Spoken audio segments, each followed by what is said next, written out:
You can't unsee what you see. It's happy hour. Okay, we just day drank. So when we talk about you gambling and having an issue, This is what we're talking about. Do not buy another JVA warranty until you've looked at the Caddie Workmanship Guarantee Program. We're kicking ass and taking names, apparently. Caddie Shack. All right, well, it's a day. here we go. It's a day. Yeah.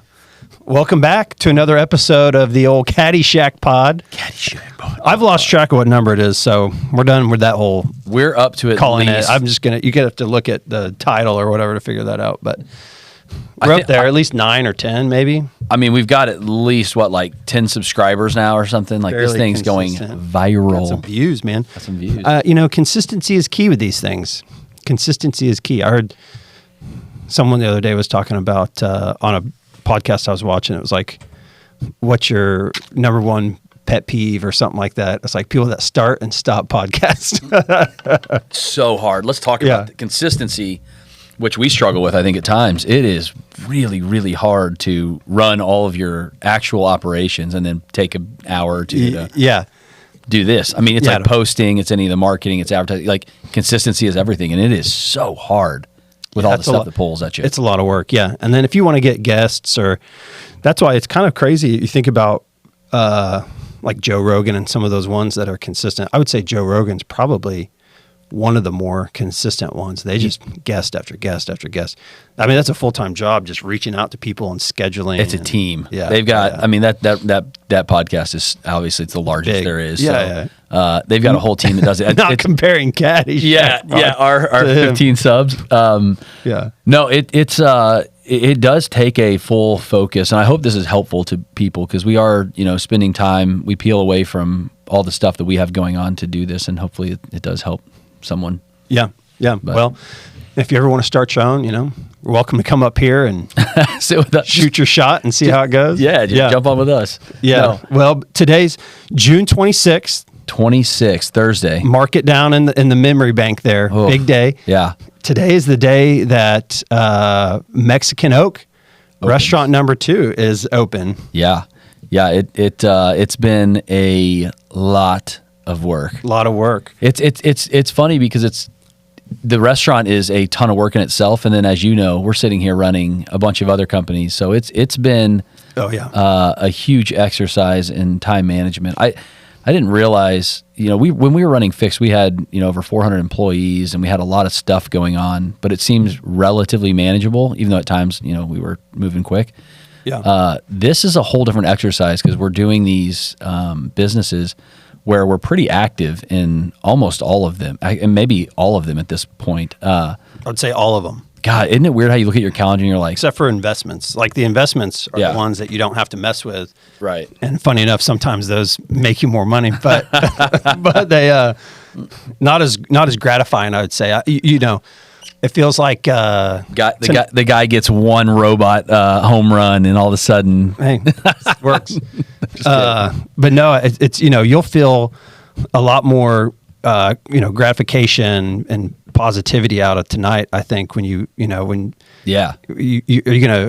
pop a champagne bottle or something and give a big toast. You got to do something. Now, I watched you do that actually on your birthday a month or so ago, and it made me nervous as hell. Kind of fun, yeah. Yeah, Evan did the whole like champagne flute or knife on a bottle, and it was wild. No, I would be too nervous to do that. Well, we'll get a speech out of you for sure. I'll have to give a speech. I've got my reservation set. How many people do you know the reservations? How many people? I think it's actually 60 tonight. 60. That's a lot. Yeah. How many did we have at the Barrel? Oh God, a lot. Was that a lot? Yeah, the Barrel. We kind of got a little out of control. I got a little excited with that one, and come on. Yeah, everyone like kind of like this one too. Everyone wants to go to the first night, which I'm excited for those that are coming tonight. But the first night is going to be like really, really rough. It's a little chaos. But with the Barrel, we just ripped it open and went, and so I think we had like 100, 150, 150 or something crazy that. It was pretty full. Yeah. We had water pouring out of the air conditioning vents because we had condensation. Actually, there was a whole other issue with that, but there was a lot going on there, and we had to, it was crazy. So I hope this goes more smoothly, but with what I've learned, this is actually the third restaurant that we've opened. One of them was, we had a little sports bar thing we opened a few years ago, and that was a very small budget, small build out, small kind of startup. Mm-hmm. So that one, we learned a lot because we were able to like integrate systems across multi locations and things like that. But this is really the second like big restaurant, full fledged like big opening. And for those that don't know, this is Mexican Oak is in Denton, downtown Denton. Yep. They call it the Square. Yep. Is that Denton Square? The heart of Denton. The heart of Denton. And you took over, I don't know if we can, I guess we can say, Barley and Board's old space, which was already, I would say, and the bones of it were there. Yeah, they did a phenomenal job. It was in great shape. So when you sent the pictures of it, I was just like, oh man, that's like ready to go. Yeah, much bigger and comes with a bigger price tag, right? Yeah, much bigger rent, so a little bit more risk. But yes, just got the rent statement yesterday. It's definitely bigger.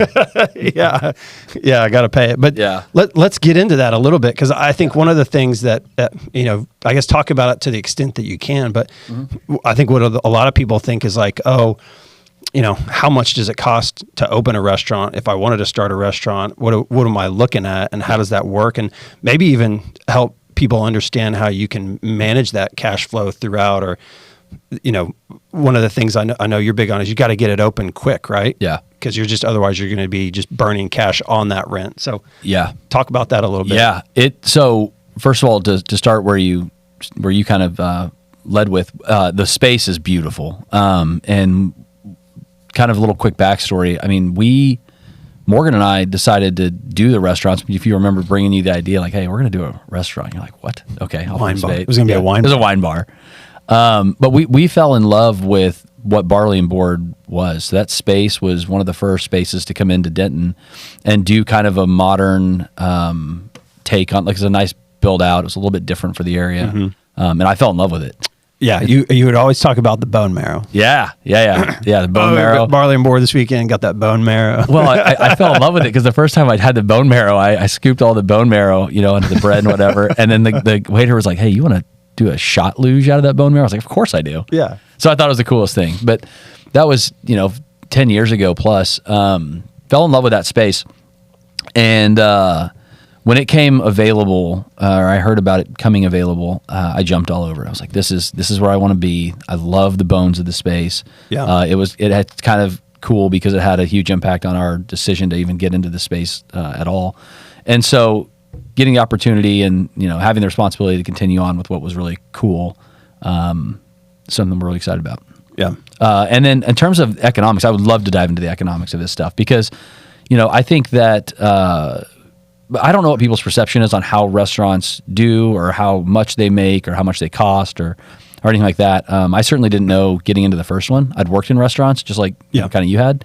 But I didn't know, obviously, like all the stuff that goes into it. And so, in this one, so let's start with the barrel and then we'll kind of go to this one. The barrel, we've talked about it before.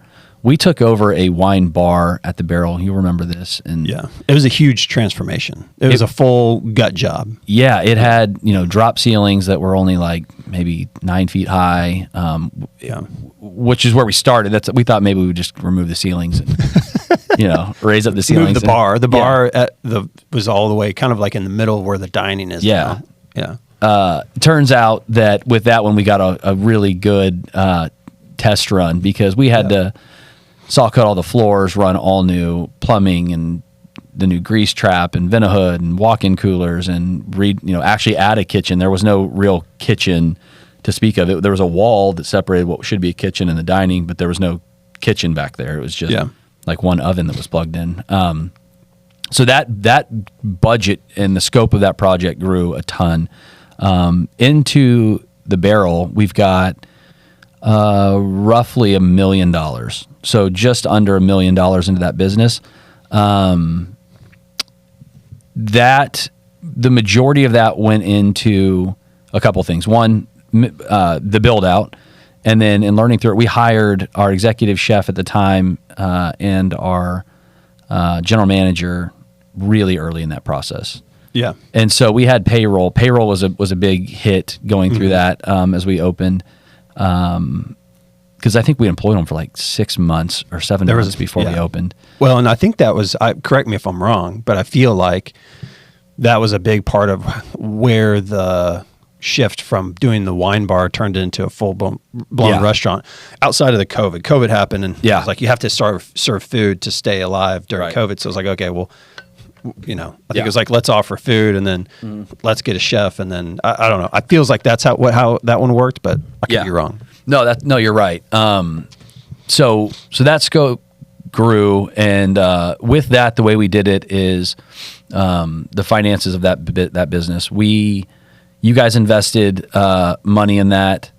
I invested a lot of money in that, and then and some bank, and then we took a bank loan. So those that are looking to do that, we work with Point Bank on the restaurants, and I would highly encourage people to check them out if you're in the Denton County area. Small local bank, great, not small, but local bank. Yeah, right? Local bank, mid-sized bank. Yeah.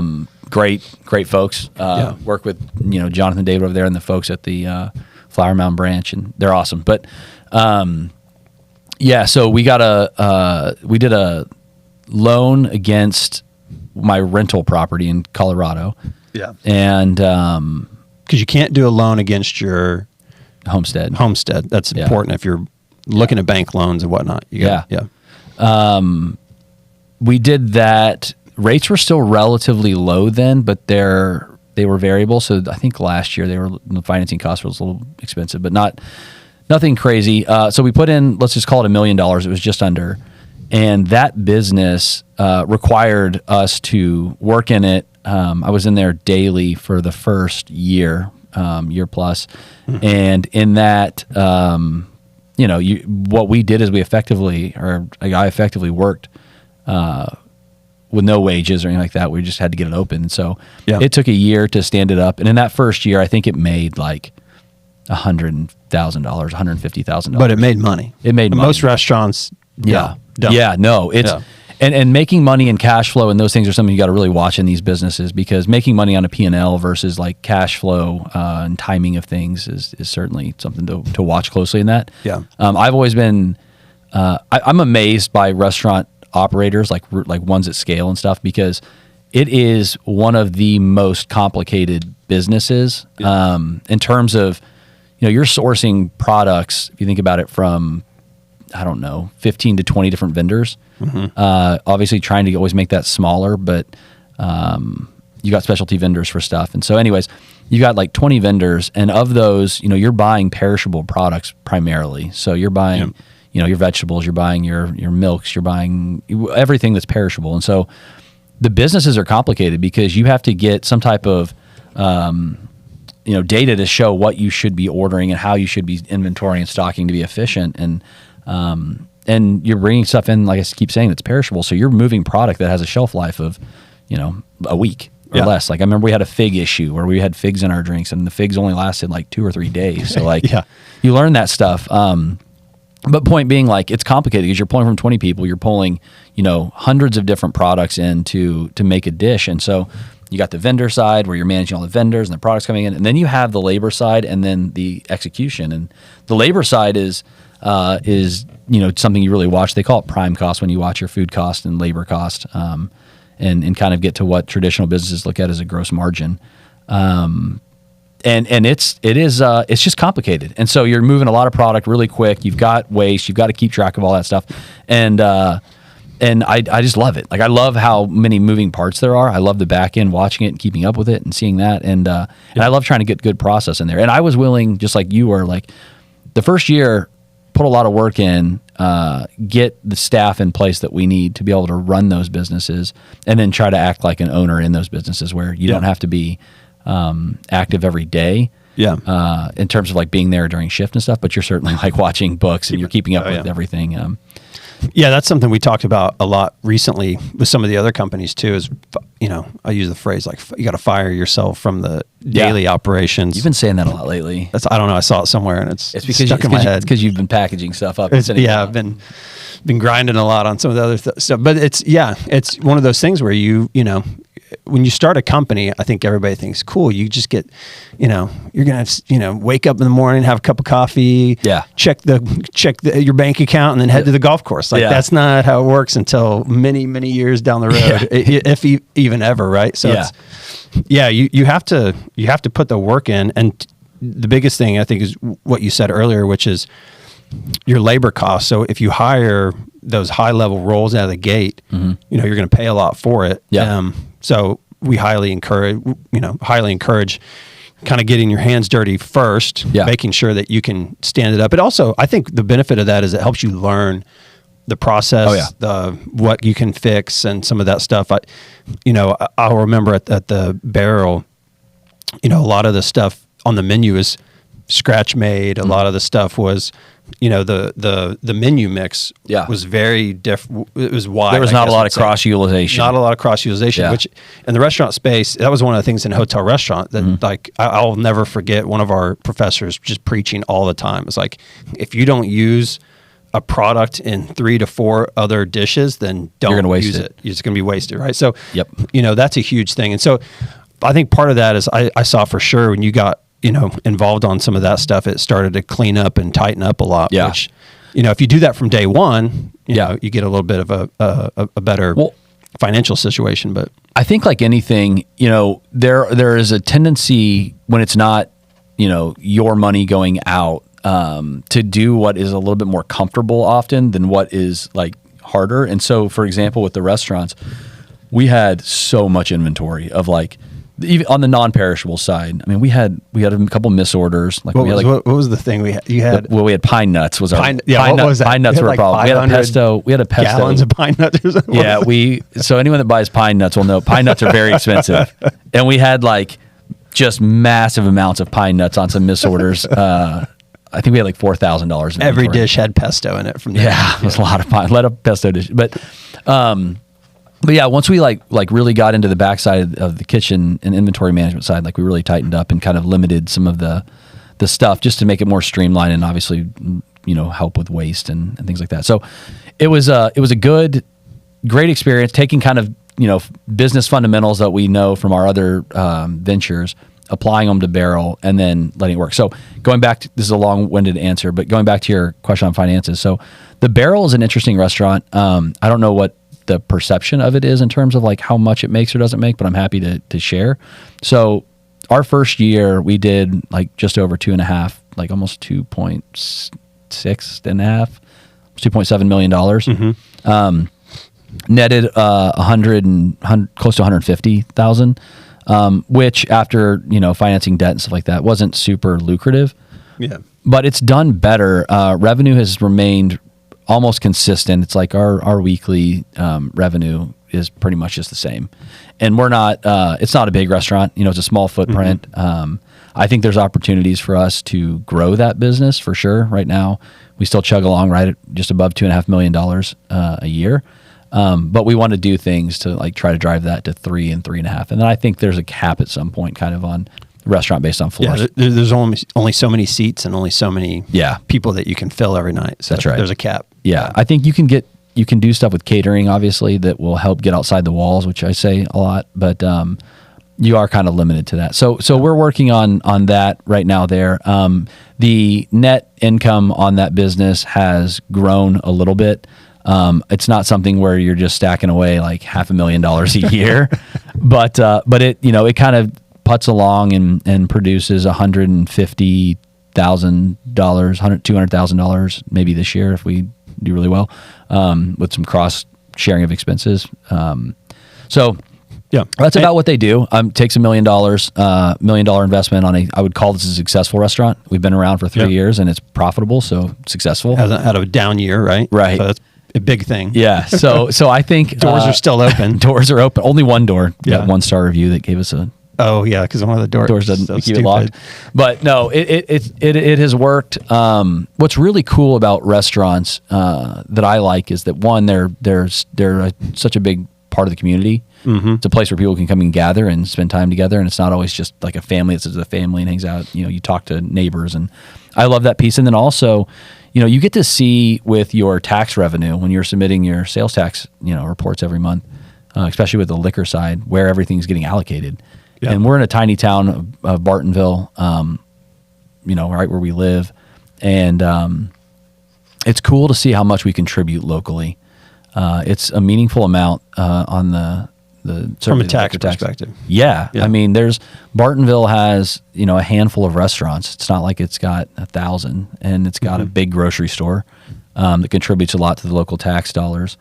And then it's got, Marty B. And Marty and his team do a fantastic job. It's kind of funny because we're basically, we kind of piggyback off of what he's done. I mean, the guy has built a 1,500 seat restaurant right next to us. So like we're a 3,000 square foot restaurant, and then he's got a 1,500 seat restaurant. Yeah. Excuse me. A little bit of a different concept though, right? He's doing barbecue, beers, he's got the whole concept, music, all that. Yeah. But what's cool for the town is to see how much he's contributing to the town. Like that restaurant, and I'll throw ourselves in there as a very small piece. I think we're like, we're probably 20% of the size of him in terms of revenue, something like that, if I was guessing. The impact that the restaurants are making on that local town is really cool. It's a lot of revenue. So that's why we got into it, right? We got into it to provide that space and be more connected with the communities, and then give people a place to go. So that's kind of, if you're getting into restaurants, get into it with a passion to do that. Don't get into it thinking you're going to, you're not going to get rich. You're not going to, it's not going to be. I think that was the first thing, the same professor, I can't remember her name, but I'll have to go back and look at it, that had it in Oklahoma State for HRAD. She was the main restaurant. She was always there when we were running the restaurants and everything. The first day she was just like, listen, if you don't like working long, weird hours and not making a lot of money, that's the door. And I would just leave HRAD in general and go to get a business degree. It's like, oh, it's real. Okay. And like, nobody got up obviously, but you're all kind of looking at each other like, oh shit. Yeah. Oh yeah. That's not great. We didn't know. You're in college. You're just, no, it's true. I think there's opportunities to make money if you stick with it. If I was like an operator in the thing, and I was there every day, and I didn't have salaries of like GMs and things like that, because that was what I was doing, it'd be pretty lucrative. That's just not why I got into it. I didn't get into it to go run it every day, and I certainly didn't want my name on the building and things like that. I just wanted to have a cool spot for everyone to go to. Well, and that's where we can kind of go next on the financial side a little bit is, so, you've got the barrel, it's operating, it's making money. So then expanding on that as a restaurant owner, talk about 1% and then kind of how that leapfrogs into Mexican Oak and how you can use that to open a secondary restaurant, right? Yeah, no, great question. So the idea, so what we've done is with going to 2 bigger restaurants now, or a bigger restaurant in the Barrel with Mexican Oak, we created a hospitality group, and the hospitality group is designed to pull some of our salaried employees that have traditionally just worked at Barrel, that will be working across both locations, as well as some new hires that we have that have been phenomenal hires. They're all sitting in that hospitality group, and the idea is that with that group, what we're doing is we're cross-sharing expenses so that we're getting more efficient. So we're kind of getting leverage on the labor. So that's financially, from a business perspective, why it's so cool, is because we can, take a salary and split it, 50-50 if the time allocation is appropriate between the restaurants. And so we'll get a little bit more efficient, and I'll see that getting more and more efficient if we're successful and we grow more locations. And so that's the point of forming the hospitality group, is that the way we have it structured, and other restaurateurs, I'd love for them to comment on this, but we keep, a class of employees that sit at the restaurant location that they kind of get paid out of each restaurant location. And then we have the hospitality group, which, gets paid out of the hospitality group and billed to each entity. So we'll get leverage there on that. Now, that's the financial side. The people side of this is that we have phenomenal folks, and they want to grow. And a restaurant, we can grow things like catering, and we can grow within the business, and we're going to do that. There's a big focus for us right now on growing like the Barrels catering. But really, they want more opportunity, and that's when you have the right team, is when they want to continue to push and grow and do more. I just want to get behind them and help push them up the hill. And so opening the second location from the people side is an opportunity for them to grow, make more money, and continue to kind of advance in their careers. And so that's why we're doing this. And I think that, the core team that we have is phenomenal. And I think they will, they've done a great job helping with getting this thing open. And they're going to continue to grow. And there's going to be more opportunities so long as we continue to have success. And I know they'll be successful. Yeah. So, yeah, it's awesome. Going back to kind of the community side of things, we got to circle back to that, because you mentioned something about the 1-star review or whatever. And that's always kind of one of the funnier things, is when you get reviews and you always kind of come in and share, it's like, look at the review we got today and this is what happened and blah, blah, blah. But I think it's one of those things that I think people, if you're watching this and you are we'll call it a reviewer, so to speak, or critic. Yeah. Thanks. Yeah. We experienced this on Fixed all the time. It was constant, right? Mm-hmm. Trying to make people happy. But it's, when it comes to the restaurant stuff, I think it's important for people to realize that you think about, like, okay, if you lived in Bartonville and then you go give a restaurant that supports Bartonville with taxes a 1-star review, you're effectively just impacting your own community, which is kind of silly. So, I think it's important for folks to realize, like, okay, before you go throw a 1-star review, there's ways to go about, like, hey, I had a bad experience. And we always, even when I was working at the Crescent, we called it guest opportunities, right? So there's like a guest opportunity log, and if someone had a really bad experience, you got to go put them in the log and then send them a gift card or do something like that. But talk about some of that stuff. There's how to handle. So I think that's what's been probably most humbling in this experience, is that with a restaurant certainly being so part of the community, it's very visible on everything that kind of happens. And so with a big corporate job, for example, you kind of get lost in the boardroom or in the office or whatever. You're not like, you think about it, take Lantana, for example, and there's like 30,000 people there. 20 whatever a high percentage of those people get to go to a big corporate job. And maybe they're VPs, EV, whatever, like they do well, but they're not in the position where they're going to, face criticism by their peers or their neighbors or whatever for whatever's going on. Yeah. So it's really different. That was an interesting dynamic shift for me. Now, we were in the service business before, so we kind of, to your point on Fix, got these. Yeah, we had. Yeah. It's also a home warranty company at the same time. Yeah, very so hard. That was a tough one. That's a tough one. It's a tough one. But what has been humbling in it is aside from kind of, it's almost like as close to politics as you can get without being in politics, because you're out there. Yeah. But the reality of it is, and where my mind has shifted over the years, is that I used to have to be right at everything. Right. Like I felt like I had to prove a point. If I was like passionate about it, I would argue it.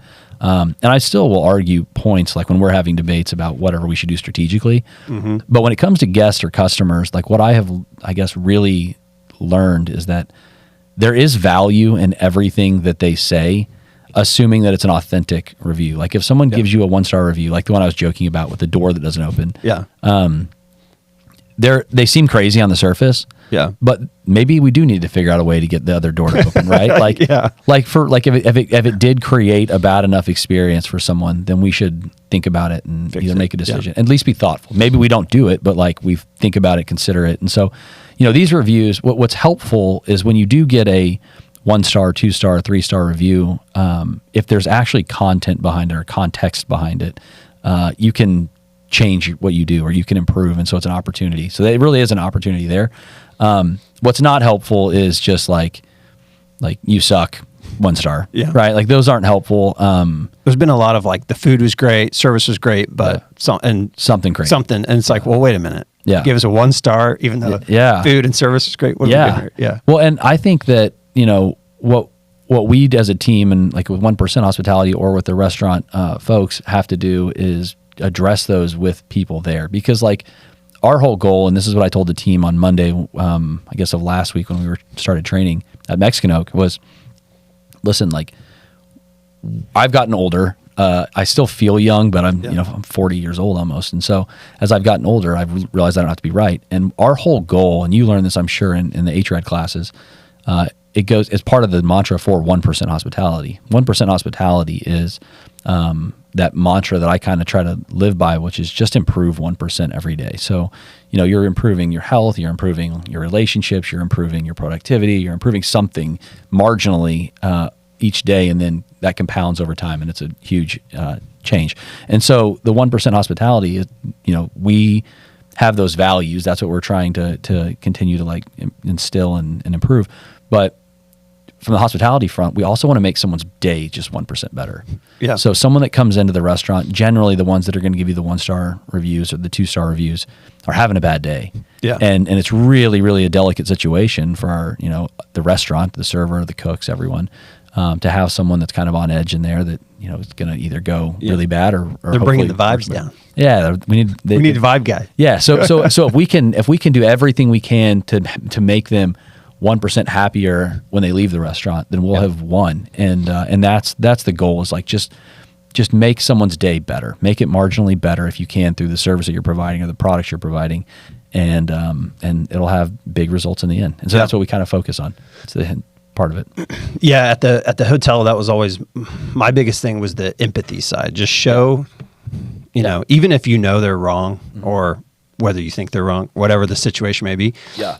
Just show empathy by saying, listen, I agree with you, or yes, I would hate to be in your situation. Let me see how I can fix it, or whatever. Yeah. That goes a long way, because I think when people, are yelling, I used to get yelled at the front desk for stuff like in your face, right? Yeah. So it wasn't even behind a keyboard. It was just getting yelled at. But anytime someone's that upset about something that happened in their experience, you just have to kind of eat crow a little bit, whether it was your fault or not. Yeah. Usually it wasn't. Usually it's not even anybody's fault necessarily. Well, sometimes it is, but you're exactly right. That's the thing. They just want to have someone say, "You're right." Well, you're at the Crescent, so think about it. It's the same thing in the restaurant. Like, you probably have people that come in that have had either a bad travel day or a bad business meeting or whatever. And so there's it's like me when I get, they have other influences that are triggering that patience level to be so low to when they interact with you, and it's like heated and crazy and seems out of character. It's because they're probably going through something. And so it's really hard to just take it, but sometimes that's the best thing to do, as you've learned. Yeah. And it's all a show. Yeah. Well, it is. You just do it. And I do think there is, like I was saying, the more I got into that, and I wish that I would have had more of a hospitable mindset when we were doing fixed, because we were doing so much volume. It was like, let's just get the job done. Like, I'm so task focused, just get the job done, get it done. Being more mindful of that, with like having the hospitable mindset, is, would have probably done good. Yeah, and we're doing that with Home Supply. I was going to say, it's good for any business, whether you're in hospitality or not. Read some of the hospitality books, and I think everyone can put that hat on. If you haven't, yes, everyone should read hospitality books. Is where it's going. Like, every customer service rep, manager, everything, because it's not just about being hospitable to the customer, although that's most important. It's being with your peers. It's everything else. And so there's a lot of value, and I feel like I've learned quite a bit, and will continue to learn more on that side. It's been helpful. So yeah. All right. Well, so tonight's the big night. Yes. Let's back up for just a second. Last 2 weeks of getting ready, or last couple weeks of getting ready. Yeah. What's been the hardest thing?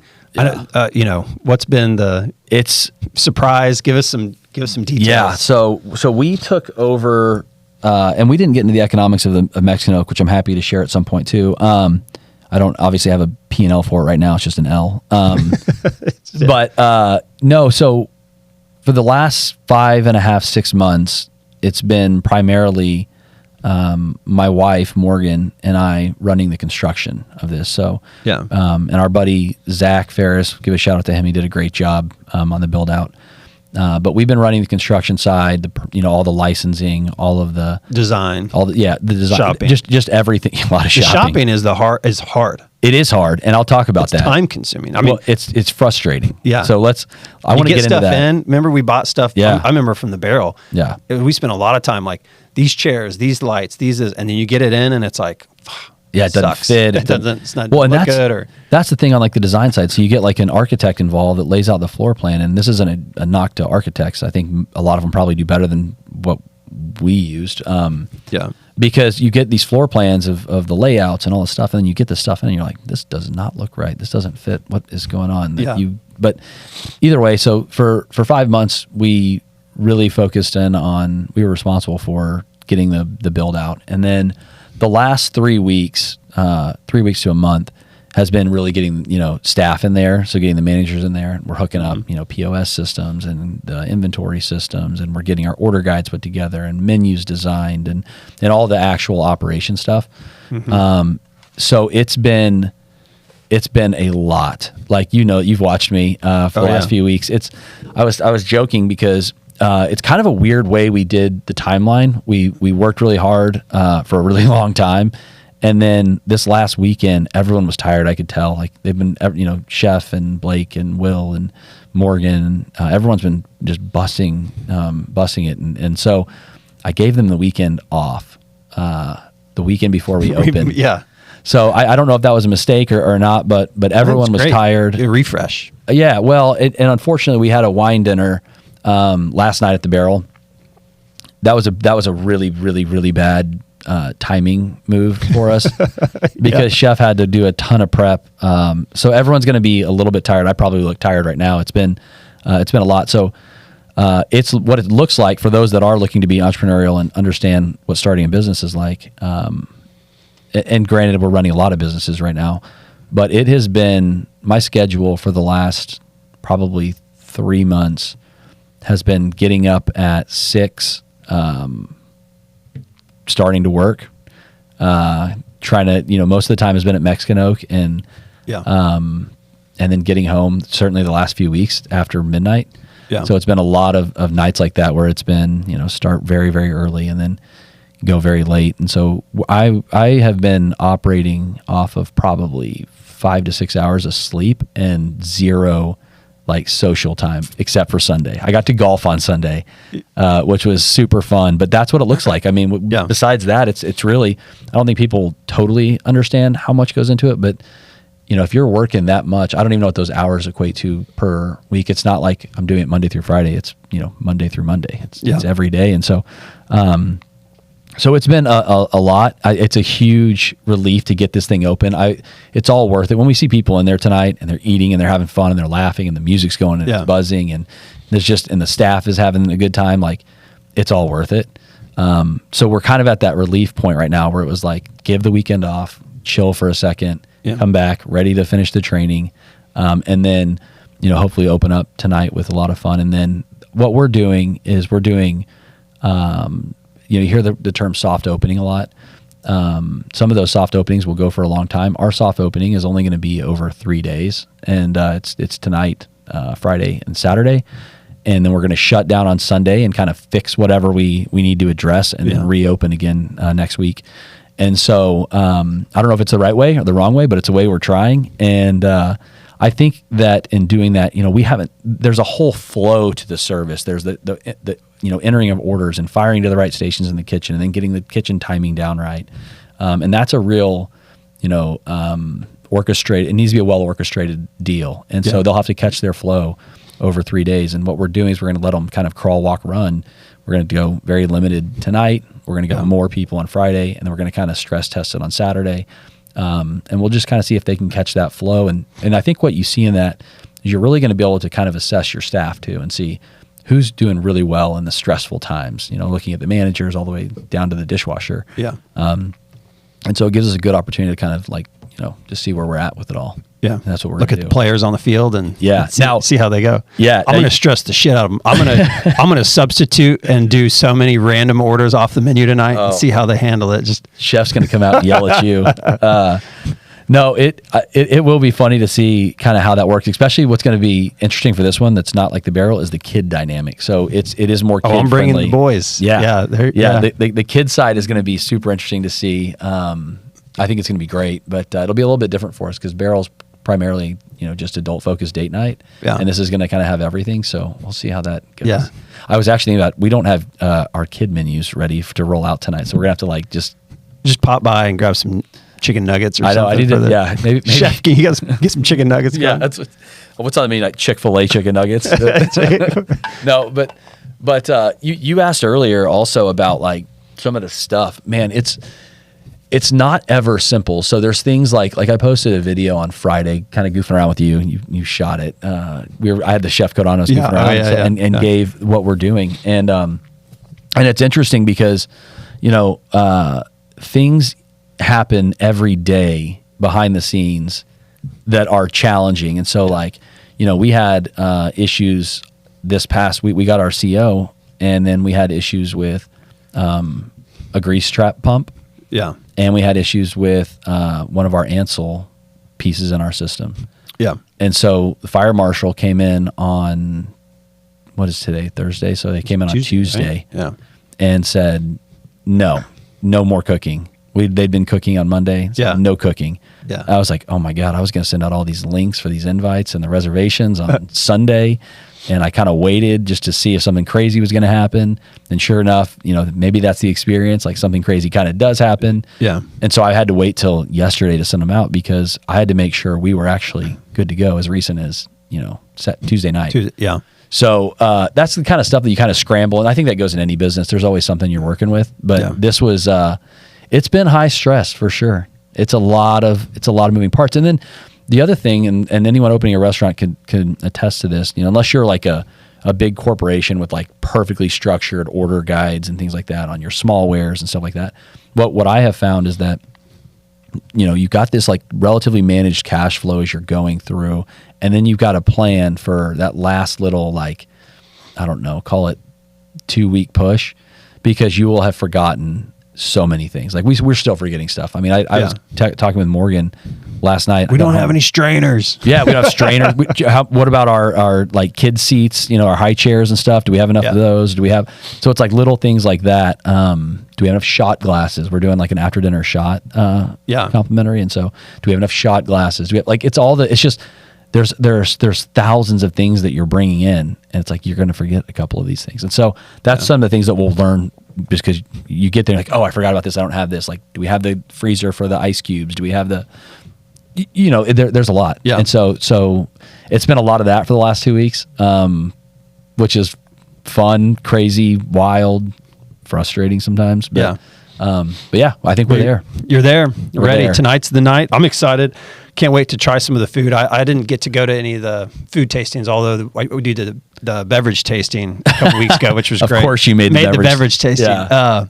But no, I'm excited. Bunch of different salsas, right? 3 different salsas, and we're going to I'm going to try to taste a little bit of everything tonight. So I know that this is where Chef shines. His menu is going to be out of this world. Obviously, I've seen the pictures of it. It looks delicious. So I can't wait to. He's excited. To get in there and see him. He called me this morning at 6:30. He was like, I'm excited. I was like, I'm excited too. Yes, let's get it. Which right after I get done here, we're going to go over there and get set up. Make sure everybody's got. Yeah. Hey, I'm there to support. They know what they're doing. So I'm just, wherever I can help, I'll help. But man, I'm excited. Yeah. Tonight's the night. And then next week, this baby's open just consistently. So then it doesn't stop. Doesn't stop. Once you put it in motion, it goes. Open. Yeah. Yeah. That's kind of crazy. All right. Well, this is great. Thanks for sharing some of that stuff. Yeah.